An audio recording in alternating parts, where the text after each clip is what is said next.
What is the cure for Sick Note Britain? How should a civilised country like ours decide who is fit for work and who isn't fit for work? I mean, there are some obvious things here, some irredeemables on this one, which I think we can all agree on. If you have a disability in whatever form, there are potential limitations in your ability to function fully in the workplace. Simultaneously, it should be said, that isn't always the case. There are hundreds of thousands of disabled people who go to work every single day and always have done.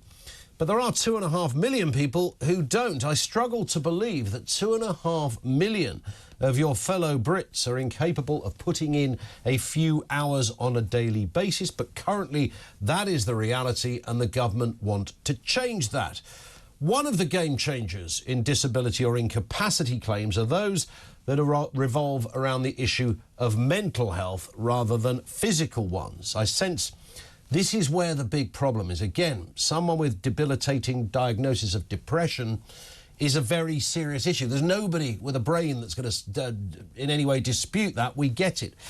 But there is a line here, there's a curious line on this one. Many people are off with anxiety. What does that even mean? How do you decide?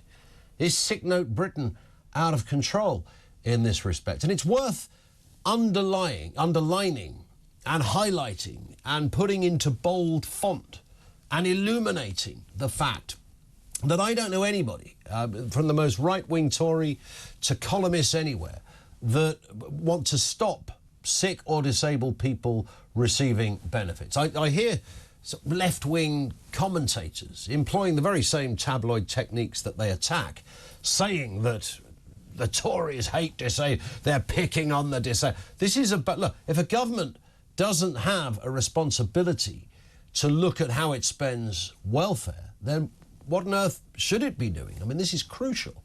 You don't just let the numbers stack up.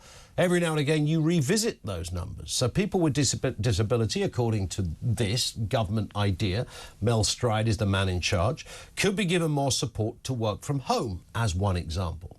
Work and Pension Secretary has outlined a number of benefit reforms to help people find work and reduce government spending. Any changes to benefit assessments will not affect those either at the end of their life or with severe learning disabilities, he told Parliament. That's quite clear.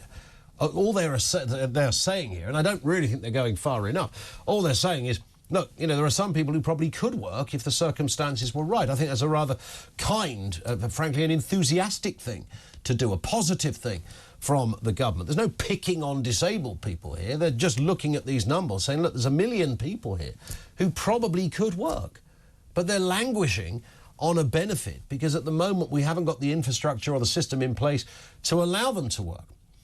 But then, of course, you've got people who, and we've all known people, let's be brutally honest, we can't pretend that contingent doesn't exist. Sick Note Britain is alive and well, and people who decide they don't want to go to work are able to swing the lead. They are able to cook the books. They are able to mess around with the system to their advantage. How do we cure any of this? How do we cure Sick Note Britain?